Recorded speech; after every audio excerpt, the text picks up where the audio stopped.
Hello friends, स्वागत है आप सभी लोगों का हमारे चैनल क्विक स्टडी में। मैं कमल बेस्ट। इस वीडियो के माध्यम से दोस्तों आपके यहाँ पर कराऊंगा आर्मी टेक्निकल एनए का फिजिक्स का पार्ट नंबर 31। यानी कि दोस्तों यहाँ पर आपको मिलेगा भौतिक विज्ञान का भाग नंबर 31। इससे पहले दोस्तों आपको 30 भाग कराए जा चुके हैं, जहाँ पर आपने महत्वपूर्ण क्वेश्चन देखे। और आज भी दोस्तों यहाँ पर आप खास क्वेश्चन देखेंगे जो बार बार पूछे गए हैं और जिनकी बहुत बहुत पूछे जाने की संभावना है। तो आराम से आप टॉपिक को देखेंगे शुरू से लेकर आखिर तक, और जो भी क्वेश्चन मिलेंगे दोस्तों सारे क्वेश्चन नोट करेंगे। तो आइए शुरू करते हैं। प्रकाश के विक्षेपण का अध्ययन करने में निम्न किस उपकरण का प्रयोग किया जाता है? यानी कि आपको बताना है which instrument is used to study dispersion of light. यदि आप बात करें दोस्तों लाइट डिस्पर्शन की, यानी कि प्रकाश का विक्षेपण, ये क्या होता है दोस्तों? जब कोई वाइट लाइट यानी कि जब कोई श्वेत प्रकाश किसी प्रिज्म पर गिरता है दोस्तों, या फिर आप कहें किसी रिफ्रैक्टिव सरफेस पर गिरता है, रिफ्रैक्टिव सरफेस पर गिरता है दोस्तों, तो यहाँ पर देखिए प्रकाश का क्या हो जाता है, उसके अलग अलग जो अलग अलग कलर होते हैं उनमें दोस्तों स्प्लिटेशन हो जाता है, यानी कि स्प्लिट हो जाता है। यानी वाइट लाइट दोस्तों यहाँ पे स्प्लिट हो जाएगी अलग अलग कॉन्स्टिट्यूएंट कलर्स में, जिनसे मिलकर वो बनी है। और इसी को दोस्तों आप क्या कहते हैं? डिस्पर्शन ऑफ लाइट कहते हैं। ऐसा क्यों होता है दोस्तों? Due to refractive index of that surface, refractive index यानी कि अपवर्तनांक के कारण। और दोस्तों यहाँ पर अलग अलग जो फ्रीक्वेंसी, यहाँ पे जो अलग अलग वेवलेंथ हैं वाइट लाइट में अलग अलग कलर की, उनकी वेवलेंथ के कारण, वेव लेंथ यानी कि डिफरेंट वेवलेंथ के कारण दोस्तों ऐसा होता है। तो यहाँ पे देखिए दोस्तों, यदि आपको इसको मेज़र करना है, इनको यानी कि इनके अमाउंट को यदि आपको मेज़र करना है, तो इसके लिए दोस्तों आप इस्तेमाल करते हैं स्पेक्ट्रोमीटर का। यहाँ पर आप इस्तेमाल करेंगे स्पेक्ट्रोमीटर का। ये दोस्तों क्या करता है, ये अलग अलग कलर को दोस्तों सेपरेट कर सकता है, यानी उनको अलग कर सकता है दोस्तों, या फिर उसके अमाउंट को, जो अलग अलग कलर हैं दोस्तों उनके अमाउंट को यहाँ पे मेज़र कर सकता है। तो यहाँ पर आप कह देंगे ऑप्शन नंबर ए वाला राइट हो जाएगा। अगला क्वेश्चन देखिए दोस्तों, दृष्टि वैषम्य दोष को ठीक करने के लिए कौन से लेंसों का प्रयोग किया जाता है? यानी कि आपको बताना है lenses should be used to correct the defect of astigmatism. यहाँ पे देखिए दोस्तों, जो एस्टैग्मेटिज्म होता है, एस्टैग्मेटिज्म कह सकते हैं आप इसको, या फिर आप इसको कहते हैं दृष्टि वैषम्य। यहाँ पे क्या होता है देखिए दोस्तों, आप दो यहाँ पे फिगर देखेंगे। एक यहाँ पर लेते हैं नॉर्मल आई, ये दोस्तों आपकी नॉर्मल आई है, जहाँ पे आगे वाला जो फ्रंट होता है दोस्तों ये कॉर्निया कहलाता है, कॉर्निया। और यहाँ पे दोस्तों फोकल पॉइंट होता है, फोकल पॉइंट जो कि दोस्तों रेटिना पे होता है, यानी कि यहाँ से आप इस प्रकार से देखते हैं। अब यहाँ पे देखिए, यदि आप दोस्तों एक आई को लें जो कि यहाँ पे होगी एस्टैग्मेटिज्म वाली, तो यहाँ पर आप बना लेंगे। यहाँ पर आप देखते हैं जो आगे का कॉर्निया होता है दोस्तों, ये आप देखेंगे ज़्यादा यहाँ पे कर्व्ड होता है, यानी कि आपका कॉर्निया जो है दोस्तों एस्टैग्मेटिज्म वाला, ये आपका दोस्तों क्या होता है, एक प्रकार से इसका जो कर्वेचर होगा, कर्वेचर जो होगा दोस्तों वो क्या होगा, डिफेक्ट होगा। यानी एक प्रकार से दोस्तों क्या होता है, एक तरफ को ज़्यादा कर्व हो जाता है। तो इसी को दोस्तों आप क्या कहते हैं, एस्टैग्मेटिज्म कहते हैं। अब यहाँ पर देखिए दोस्तों, जो कॉर्निया का फोकस होगा वो कहीं यहाँ पर होगा, और जो रेटिना का होता है वो कहीं पर यहाँ पर होगा। तो इस प्रकार से दोनों दोस्तों क्या हो जाते हैं, फोकल पॉइंट अलग अलग हो जाते हैं। तो इसी को दोस्तों क्या कहते हैं आप, इसी को आप कहते हैं दृष्टि वैषम्य, यानी कि एस्टैग्मेटिज्म। तो ऑप्शन नंबर यहाँ पर कौन सा हो जाएगा? यहाँ पे देखिए दोस्तों कौन सा इस्तेमाल होता है लेंस आपको पूछा गया है, तो यहाँ पर आप इस्तेमाल करते हैं साइलेंट्रिकल, यानी कि सिलेंड्रिकल दोस्तों यहाँ पर लेंसेज का, यानी कि बेलनाकार लेंसों का दोस्तों इस्तेमाल करते हैं। तो ऑप्शन नंबर यहाँ पर आपको दिखता है सी वाला, तो आप सी वाले में टिक कर देंगे। अगला क्वेश्चन देखिए दोस्तों, एक समुद्र मील प्रति घंटा किसके बराबर है? यानी कि आपको बताना है नॉर्थ से इज इक्वल टू, नॉर्थ से क्या होता है दोस्तों, नॉर्थ से यहाँ पे देखिए स्पीड का मात्रक होता है, यानी कि स्पीड की दोस्तों यूनिट होती है। यदि आप देखें दोस्तों, जो समुद्री शिप होते हैं, यानी कि एक प्रकार से जो दोस्तों आपके समुद्री शिप होंगे, यानी कि जो जलीय जहाज होते हैं, उनकी दोस्तों गति को मापने के लिए खासतौर पे नॉट्स का इस्तेमाल किया जाता है। इसमें देखिए दोस्तों आप इस्तेमाल करते हैं नॉटिकल डिस्टेंस का, यानी कि जो समुद्री दूरी होती है, समुद्री मील जो होती है दोस्तों, उसका इस्तेमाल करते हैं। एक नॉट बराबर होता है दोस्तों, एक नॉट बराबर आपका होता है 1.852 किलोमीटर पर आवर, या फिर आप कह सकते हैं दोस्तों 1.852 इंटू 10⁻³ मीटर पर आवर, यानी कि दोस्तों आपने किलोमीटर को यहाँ पे मीटर में लिखा है। तो यहाँ पर कौन सा हो जाएगा दोस्तों, ऑप्शन नंबर यहाँ पे बी वाला हो जाएगा, 1.852 गुणा 10⁻³ मीटर प्रति घंटा। यदि आपको दोस्तों केवल नॉटिकल डिस्टेंस पूछा गया होगा, बहुत बार पूछा जाता है, यानी कि एक समुद्री मील बराबर क्या होता है, तो 1 नॉटिकल डिस्टेंस बराबर होता है दोस्तों 1852 मीटर, या फिर आप कह सकते हैं 1.852 किलोमीटर, या शॉर्ट में कह सकते हैं दोस्तों आप 1.8 किलोमीटर। अगला क्वेश्चन देखिए दोस्तों, एक लेजर में सभी परमाणु डैश की प्रकाश तरंगों का उत्सर्जन करते हैं, यानी कि आपको बताना है ये ना laser all atoms emit the light wave of, यानी कि दोस्तों यदि आप बात करें लेजर की, लेजर आप जानते हैं दोस्तों लाइट एम्प्लीफिकेशन, और यहाँ पर एस से आपका स्टिमुलेटेड, और ई से आपका एमिटेड यानी कि उत्सर्जन करता है, आर से रेडिएशन, यानी कि दोस्तों क्या करता है, जो प्रकाश होता है, प्रकाश रेडिएशन होता है दोस्तों, उसको लगातार क्या करता है दोस्तों, स्टिमुलेट करता है और हायर फ्रीक्वेंसी तक ले जाता है, यानी कि हाई इंटेंसिटी की दोस्तों आपको एक वेव मिलती है। तो यहाँ पे देखिए दोस्तों किस प्रकार की यहाँ पे वेव जो एटम होते हैं जनरेट करते हैं, यानी जो एटम होते हैं दोस्तों यहाँ पे एटम्स, वो कैसी वेव को जनरेट करते हैं आपको बताना है। यहाँ पे देखिए दोस्तों आपको लगातार जो एटमों की वेव मिलती है वो सेम दोस्तों मिलती है, यानी कि यदि आप दोस्तों फेज़ को देखेंगे, फेज़ यानी कला को देखेंगे दोस्तों, जो आपके घुमाव हैं ये समान होंगे एकदम, यानी कि आप देखेंगे दोस्तों सेम यहाँ पे फेज़ होता है, यानी समान कलाएँ होती हैं दोस्तों। और यदि आप फ्रीक्वेंसी देखेंगे, यानी कि number of cycle per unit time देखेंगे दोस्तों, तो वो भी आपको सेम दिखेगी, यानी फ्रीक्वेंसी भी क्या होगी दोस्तों, सेम होगी। और साथ में यदि आप एम्पलीट्यूड को देखें, यानी कि यहाँ से लेके यहाँ तक की जो इक्विलिब्रियम पोजीशन से दोस्तों जो यहाँ पे डेप्थ होती है, ये भी दोस्तों आपको क्या दिखेगी, इक्वल दिखेगी, इक्वल एम्पलीट्यूड आप कह देंगे, एम्पलीट्यूड यानी कि आयाम भी आप दोस्तों समान देखते हैं। तो यहाँ पे देखिए दोस्तों आपको ऑप्शन नंबर यहाँ पर जो दिए हैं, same frequency, same amplitude and same phase, और यहाँ पर आपको डी वाला दिया है ऑल ऑफ द अबव, तो यहाँ पर आप टिक कर देंगे दोस्तों ऑल ऑफ द अबव में, यानी कि उपरोक्त तो सारे हो जाएंगे। अगला क्वेश्चन देखिए दोस्तों, कौन सा एक अदिश राशि नहीं है, यानी कि आपको बताना है which one is not a scalar quantity. आप जानते हैं दोस्तों फिजिकल क्वांटिटी जो होती हैं दोस्तों 2 टाइप की होती हैं, वेक्टर और स्केलर, यानी कि सदिश और अदिश होती हैं दोस्तों। जो सदिश राशियां होती हैं उनको दोस्तों यहाँ पर प्रमाण की यानी कि मैग्नीट्यूड की और प्लस दोस्तों डायरेक्शन की आवश्यकता होती है, यानी कि प्रमाण की और दिशा की आवश्यकता होती है। लेकिन यहाँ पर दोस्तों स्केलर की बात करें, यहाँ पर केवल आपको मैग्नीट्यूड की ही यानी कि प्रमाण की ही आवश्यकता होती है।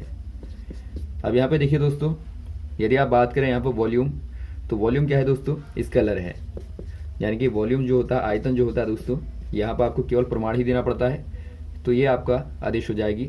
टेम्परेचर भी दोस्तों आदेश है, टेम्परेचर यानी कि ताप जो होता है, तापमान, ये भी दोस्तों एक प्रकार से आदेश राशि है। वैसे आप मास की बात करें दोस्तों, तो मास के लिए भी केवल आपको प्रमाण चाहिए, तो मास यानी कि द्रव्यमान भी दोस्तों आदेश राशि है। यदि आप फोर्स की बात करें तो फोर्स क्या है दोस्तों, यानी कि बल जो है, बल में आपको डायरेक्शन भी बतानी पड़ती है, यानी कि बल आपने कौन सी वाली दिशा में लगाया ये भी आपको बताना पड़ता है। तो इसीलिए क्या हो जाएगी दोस्तों, ये फोर्स यहाँ पे वेक्टर क्वांटिटी हो जाएगी, यानी आप डी वाले पर टिक कर देंगे। अगला क्वेश्चन देखिए दोस्तों, किसी ग्रह पर गुरुत्वाकर्षण के कारण होने वाला त्वरण निम्न किस पर निर्भर नहीं करता है, यानी कि आपको बताना है the acceleration due to gravity on any planet does not depends on. दोस्तों यहाँ पे देखिए, माना कोई आपने प्लेनेट लिया, मान लीजिए यहाँ पर आप प्लेनेट को दोस्तों यहाँ पर अर्थ को ही ले लें, और इसका मास दोस्तों आप m ले लेते हैं और यहाँ पर रेडियस आप मान लें कैपिटल R। और मान लीजिए दोस्तों कोई ऑब्जेक्ट यहाँ पर रखा गया है, यानी वस्तु दोस्तों यहाँ पर रखी गई है m मास की, और यहाँ पर इसकी दूरी जो है वो दोस्तों रेडियस के बराबर हो जाएगी चूँकि सरफेस पर रखी गई है। अब यहाँ पे देखिए दोस्तों, यदि आपको यहाँ पे निकालना है एक्सीलरेशन ड्यू टू ग्रेविटी, यानी कि दोस्तों गुरुत्वाकर्षण के कारण जो त्वरण होगा, क्या होगा दोस्तों, कैसे निकालेंगे आप इसको? निकालने के लिए आप इस्तेमाल करेंगे यहाँ पे दोस्तों, देखिए जो वस्तु यहाँ पर अर्थ के ऊपर या फिर आप कहें जो बड़ा प्लेनेट है उसके ऊपर जो फोर्स लगाएगी दोस्तों, F इक्वल टू क्या होगा, mg होगा, यानी कि अपने वेट के बराबर लगाएगी। और यदि आप बात करें दोस्तों यहाँ पर गुरुत्वाकर्षण का मान, यानी कि Fg जो होगा, जो ग्रेविटेशनल फोर्स होगा दोस्तों वो क्या हो जाएगा, ये आपका g m upon r square हो जाएगा। यानी कि यहाँ पर आप देखते हैं दोस्तों, जो आपका स्मॉल m और कैपिटल M है ये आपके गुणा होते हैं और नीचे आप r स्क्वायर कर देते हैं। तो यहाँ पे देखिए दोनों इक्वल होने चाहिए इन दिस केस। तो यहाँ पे देखिए बराबर कर देंगे तो यहाँ से आपको त्वरण का मान मिलेगा, यानी कि mg equal to G m कर देंगे divide by r square, m से m कैंसिल आउट हो जाएगा। तो g बराबर दोस्तों यहाँ पर आपको मिलता है जी m divide by r square. यानी यहाँ से आप क्लियर देखते हैं दोस्तों, जो g का मान है ये किस पर डिपेंड करता है, ये डिपेंड करता है मास ऑफ प्लेनेट यानी ग्रह के, या मास पे, द्रव्यमान पे। और वैसे ही दोस्तों आप देखते हैं रेडियस ऑफ प्लेनेट पे, यानी कि दोस्तों जो ग्रह होगा उसकी त्रिज्या पर भी डिपेंड करता है। लेकिन यहाँ पर आप देखते हैं जो ऑब्जेक्ट का मास है वो तो कैंसिल आउट हो गया। तो यहाँ पर आप कह देंगे दोस्तों जो ऑब्जेक्ट का मास है उस पर डिपेंड नहीं करता है। तो यहाँ पे देखिए आपको दिया, पहला वाला दिया है रेडियस ऑफ प्लेनेट, इस पर तो डिपेंड करता है। वैसे आपको दिया मास ऑफ प्लेनेट, इस पर भी दोस्तों डिपेंड करता है। तीसरा आपको दिया डेंसिटी ऑफ प्लेनेट। यहाँ पे देखिए दोस्तों जो डेंसिटी होती है,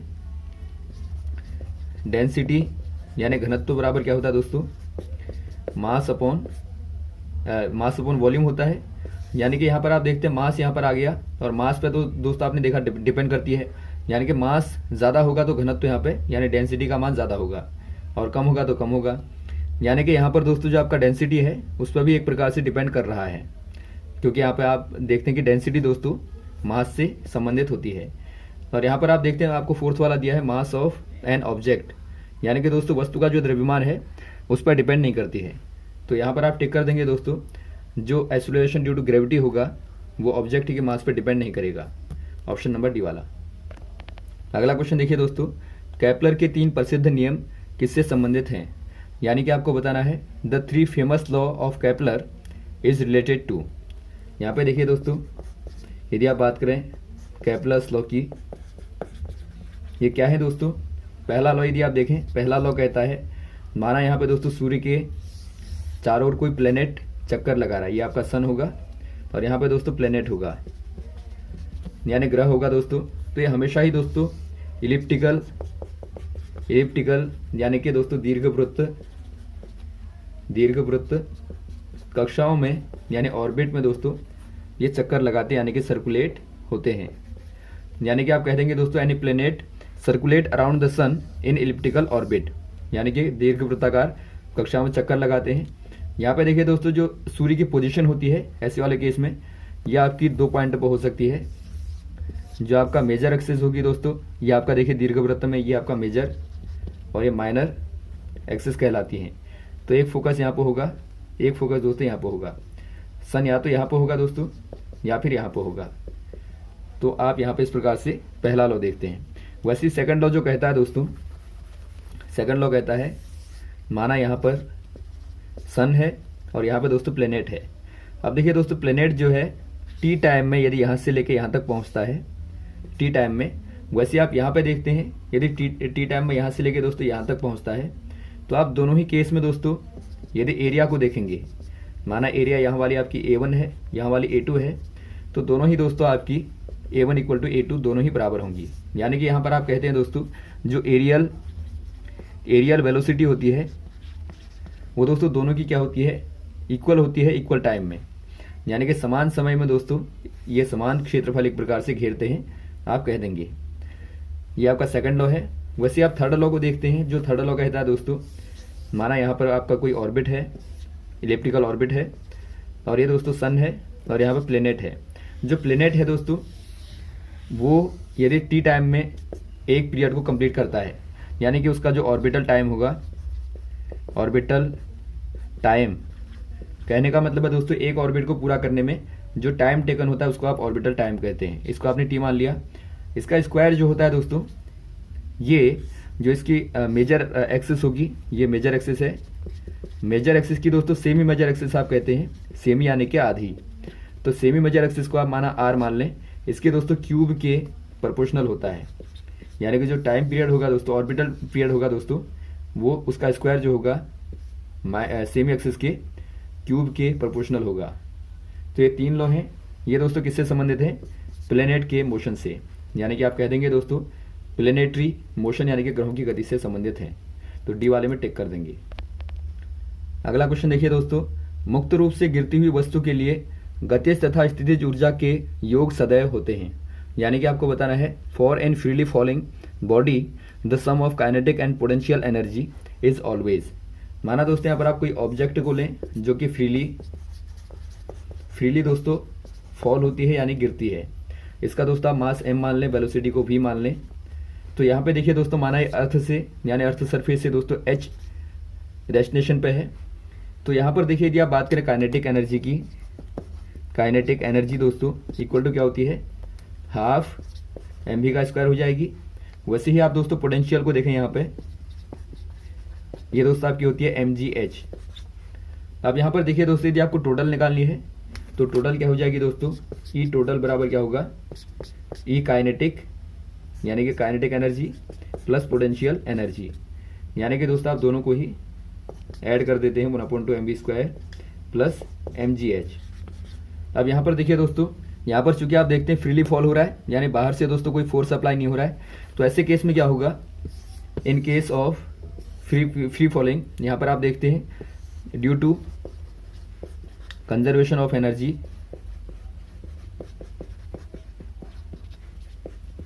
यानी कि दोस्तों ऊर्जा के संरक्षण के सिद्धांत के आधार पर जो यहाँ पे दोनों ही ऊर्जाओं का सम होगा दोस्तों, हमेशा ही आपका समान होगा। यानी किसी भी पॉइंट पर आप देखें दोस्तों, माना यहाँ पर आपने T1 टाइम पे देखा, T2 टाइम पे देखा, तो हर एक टाइम पर आपको समान मिलेगा।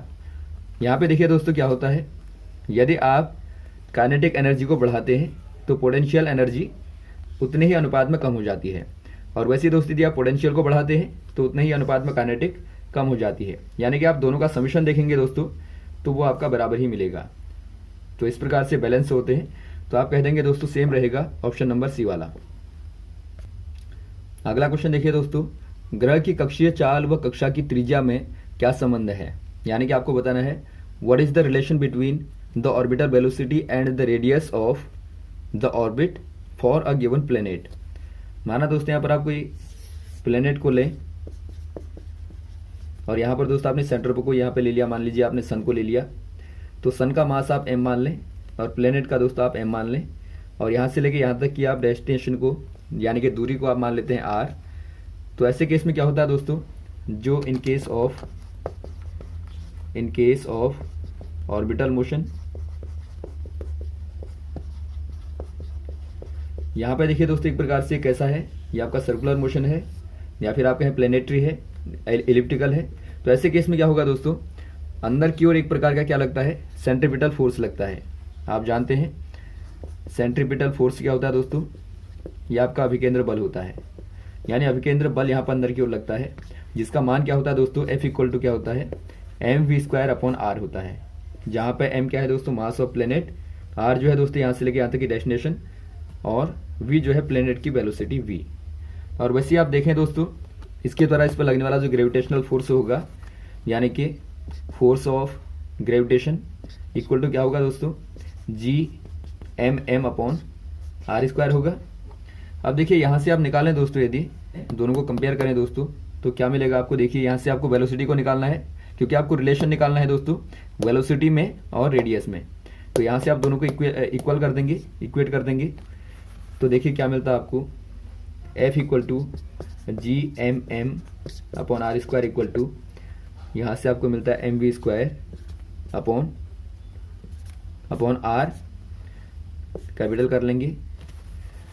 यहाँ पर देखिए दोस्तों एक आर से एक आर कैंसिल आउट हो जाएगा, यहाँ पर केवल एक ही आर बचेगा, एम से एम कैंसिल आउट हो जाएगा। तो आप देखते हैं दोस्तों वी स्क्वायर इक्वल टू आपको मिलता है जी एम अपॉन आर, यानी कि वी बराबर क्या मिलता है दोस्तों आपको, रूट लगा देंगे आप जी एम अपॉन आर। या फिर आप कह सकते हैं दोस्तों यदि आपको रिलेशन बताना है वेलोसिटी में और रेडियस में, तो v डायरेक्टली होगा दोस्तों 1/√r, या फिर आप कह सकते हैं जो v होता है दोस्तों इनवर्सली प्रोपोर्शनल होता है square root of radius of orbit. तो यहाँ पर आप देखते हैं दोस्तों यदि आप वेलोसिटी को बढ़ा देंगे तो r का मान लगातार कम होगा, या फिर आप कहें जो r दोस्तों यदि कम होगी तो वेलोसिटी का मान ज़्यादा होगा। यानी कि दोस्तों ऑर्बिट में जो प्लेनेट होगा वो जितना दोस्तों नियर होगा सन के उसकी वेलोसिटी उतनी ही ज़्यादा होगी, और दूर होगा दोस्तों वेलोसिटी उतनी ही कम होगी।